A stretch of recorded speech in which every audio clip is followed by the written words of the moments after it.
Hello,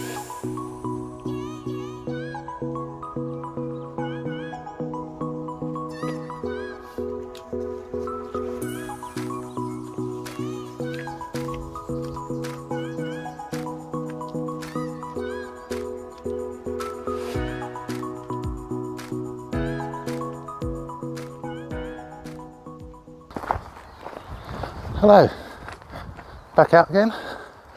I'm on my own today.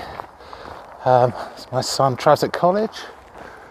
So today I'm having a lovely little walk from Honeysuckle Lane, that's just north of Worthing, and I'm heading towards Sullington. Actually, I'll just show you there, the turning there goes off to Clapham Woods, but I'm going straight on. So what I'm going to do is I'm just having a wander, bit of exercise midweek. Don't know how far I'll get. It's just like a straight country path because I've got to go back to the car park after, and I've also got to get my son later. So we'll see, but it's just a nice outing. I'm coming up a bit further on to what I think is the A283. It's a really busy road, and I don't think there's a bridge or anything, but I'll make it across, or else this will be a short video. Yeah, the other thing I'm going to do today, you see this gizmo on my shoulder. It's called a Spot Gen 4, and it's one of those GPS trackers. So yeah, I was going to talk a little bit about it, what it does, what I think of it, and also is it useful for the sort of walks I do, you might do.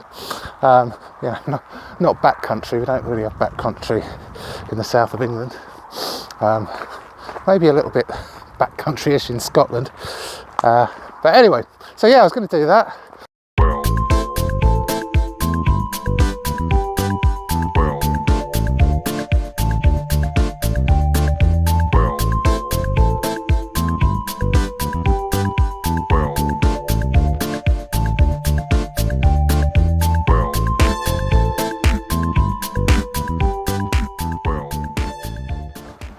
So, a bit further on across that road, wasn't actually as busy as it sounded or seemed from a distance. Got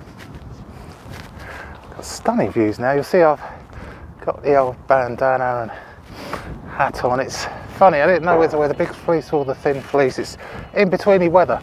If the sun's out, it's boiling. If the sun's in, it's not, and it is windy, so it's a little bit nippy, but I'm fine. Sort of amazing views, apart from the road, which is fair enough away. So yeah, behind me is Honeysuckle Lane, then down to Worthing, and ahead of me, Sullington. So behind me is the Downs, etc. It's just lovely. Anyway, I was going to talk about this. So this is the Spot Gen 4. I think there was a Gen 3 and a Gen 2, etc. And what it is, as you probably know, it's a GPS tracking device. So it's one of the cheaper models itself, because I know there's all sorts of mates, there's like Garmin, others, and yeah, Garmin InReach, but that's a bit more expensive, and some of them actually have a GPS device on them, and you can send messages back and forth, etc, etc. This one is just the basic, but it works. So what you do is you switch it on, it tracks you, so a little bit of a gimmicky bonus. Wherever I go out walking, it tracks me, and you can see on a map where you've been. So you know, you're covering the whole area, splattering it. So it tracks you. Very basic. You have to set it up on your computer, but you can have a couple of messages to go out to, I think it's about 16 people. You can have it sent by text, sent by email, and it basically, I've got it set up so one message says, right, we're out on a walk, and then when they get the message, they can click and see where you actually are. You can also give people access to see where you are live. And then there's another one that's set up that I send to say I finished the walk. So, you know, they know when myself and my son, or just myself, are out on a walk. So it does that, but the most important thing is, if you can see this, there's a flap here and a button, red SOS button, which I'm not going to press now. So what that does is, if the worst happens, press that, hold it and the cavalry come running. No matter where you are, I think there's hardly any place in the world it doesn't cover, as long as you've got a line of sight upwards. Doesn't run off a mobile, it's GPS. And then there is another one, which is, it's sort of set up for me to say, I'm in an emergency, but I'm not dying. And I've never thought actually of a use for it. I've had a thought about it could be used, let's say I'm doing a through hike and I've arranged to meet someone to meet up or drop off or something. It's possible I could use it for that, but I don't actually see a use for it apart from that, because, you know, the person I sent it to, what they're going to do if they see it, are they going to call the police? Because you can't change the message. It's a cheaper one, but then it's less expensive. There is a monthly subscription. I gave up one of the TV subscriptions for it. And basically, if you're not paying the subscription, it's junk. It's just electronic junk that does nothing. So you have to have that for a subscription. And there's varying levels. I can put a link. I'll put a link in the video description to the pricing. I think mine's about £11 or £12 a month. It's not cheap. So anyway, that's what it is. It's brilliant for the basic thing.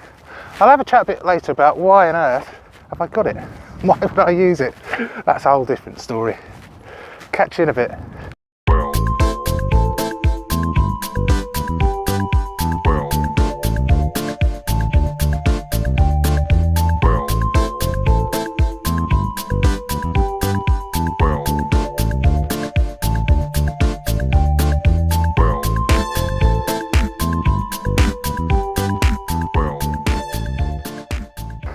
So, a bit further on, apologies if you can hear a load of wind, because it is a little bit windy.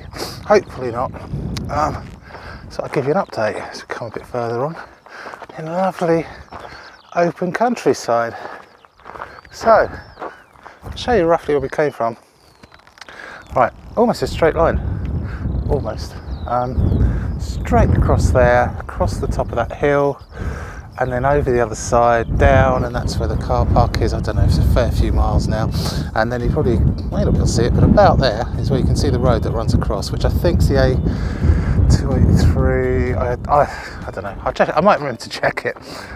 So yeah, so we've walked along there, we came down by the side of the wood, just coming up here, and then going across. This is a crossroads. I'm not sure what hill that is, if I'm honest with you. I didn't do much research because it's really just a bit of a fun exercise walk today. But I do know Sullington's that way. And this is probably, or we're nearer onto, I think it's called Sullington Hill, strangely enough. So it's really lovely, dead quiet. Which it would be, there's no car parks anywhere nearby. I can see a couple of walkers in the distance there. I've met a few bikers, all very friendly. Not going too far, so yeah, it's fantastic. I'm loving it. Got my old sounds on. This is what I love. You know, if you ever, I'm not saying it's a cure for all ills, but for your mental health, just being out here, you know, whether you're in company or you're on your own listening to music or whatever you want to be doing, listening to the birds, it is amazing. Really is. You can't beat it. So I'd recommend it to anyone. Okay, let's push on. So, further on, shockingly amazing views. I'll spin round. I can't name everything, I'm afraid, because I didn't do any prepping. I think I said that. Behind's Worthing Way, Honeysuckle Lane, whence I came. And up there is Sullington, and we're just going north. But it's absolutely amazing vista. Anyway, I thought I'd talk a little bit more about this old thing, well not old, the GPS sat-nav communicator.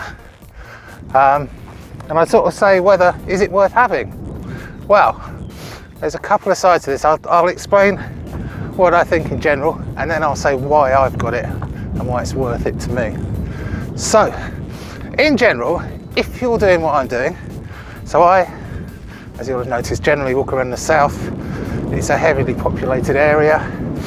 In fact, most of the country is. There used to be all woods here.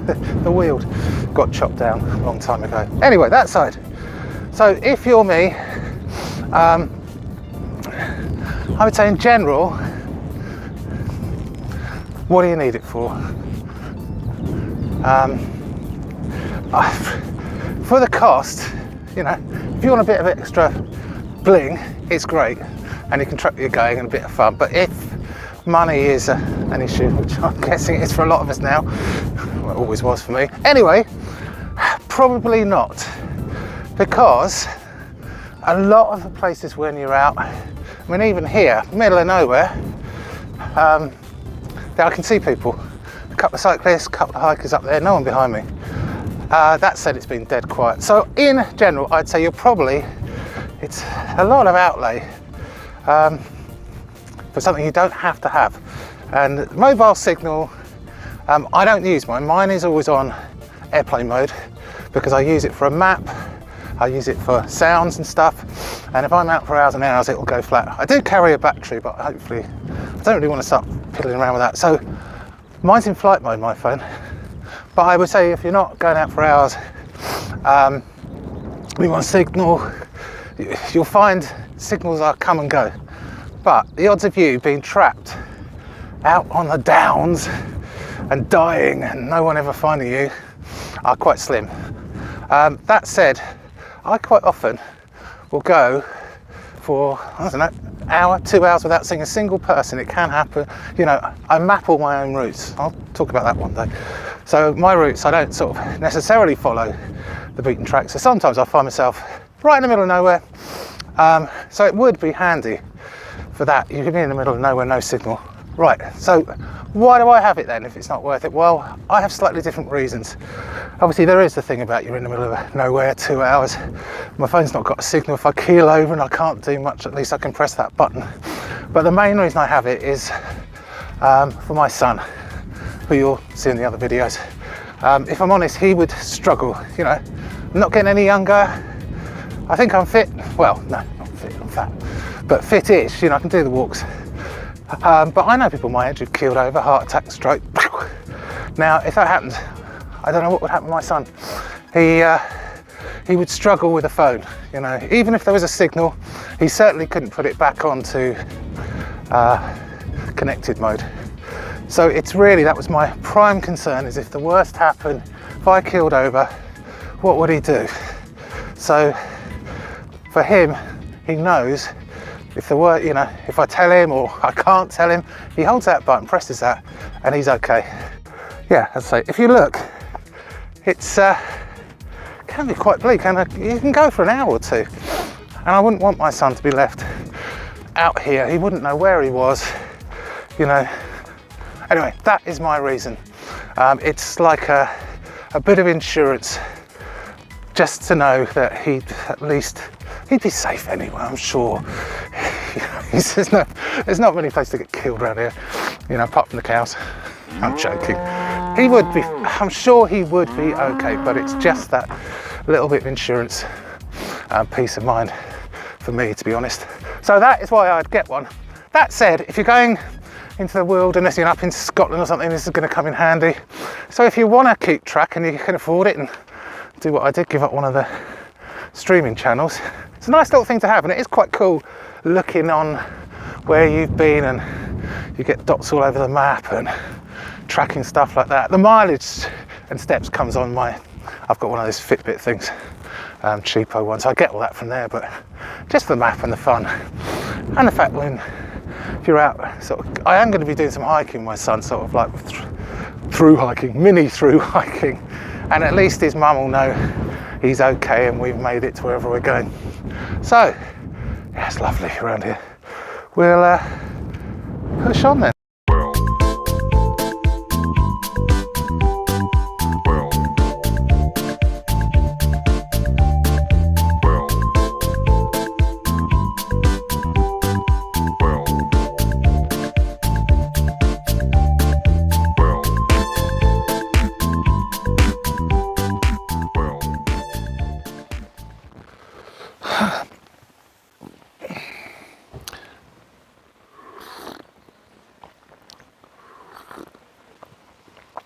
Cup of tea.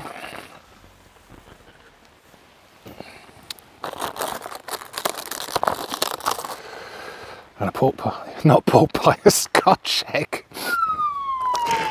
Lovely jubbly. Yeah, I'm sitting in the churchyard of St Mary's Church on a benches in Sullington, little village, underneath a yew tree, which looks pretty ancient to me. These things can be hundreds and hundreds of years old, and lots of churchyards have them. I hear the reason lots of churchyards have them is they're poisonous, and in the old days they'd plant them to put sheep off coming into the churchyard. I'll give you a really quick, you won't see much, but there's the church. Over there is the hill I came down. I'm terrible when I map these things, I don't really check the gradient. So I came down a really steep hill, having my lunch now, and I've got to go back up it. That'll be fun, but most of it's reasonably, I wouldn't say flat, but it's not too hilly, so it's good for the old exercise. Anyway, yeah, it is so lovely here. Absolutely lovely and peaceful. I'm gonna have my lunch, quick look round, and then I'll head on back. Catch you in a bit. Sort of show you, that's the yew tree I was sitting under having my lunch. When I was saying they were old, there's a sign here that says, "Hello, I am the yew tree. I am 1,300 years old. Please don't climb on me, thank you." Wow. Shame there's not many of them left. I've got another video about that if you want to hear about that. It was basically to do with a yew tax, because they wanted to make lombos out of yew. Anyway, look at my Kingly Vale video for that. I thought we'd have a quick look, see, give you a shot of the church. Just see if this church is open, have a quick look. This is St Mary's, Sullington. Let's have a look. Ooh. Yes, it is. I'll be quiet in case there's someone in. Hello.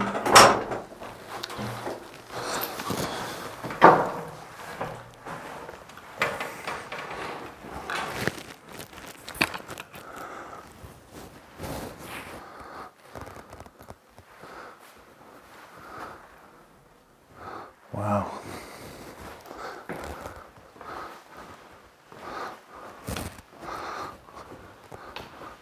Right, looks like we got it to ourselves. This is amazing.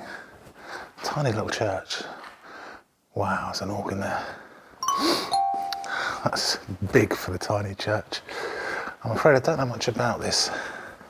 Because as I say, this was just a bit of an exercise coming out. It wasn't like a historic tour or anything.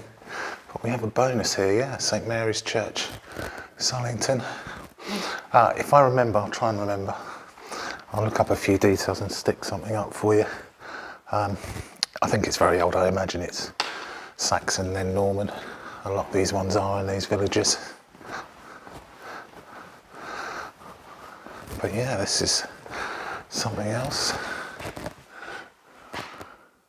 There you go. Well, I haven't got my glasses, but I can see Saxon. I can see it was in the Domesday Book. Yeah, 1080 it says there. So it goes back a ways, definitely. And the rectors start on 1246. Yeah, it goes back a long way. But yeah, and that'll be the bells. There you go. Lovely.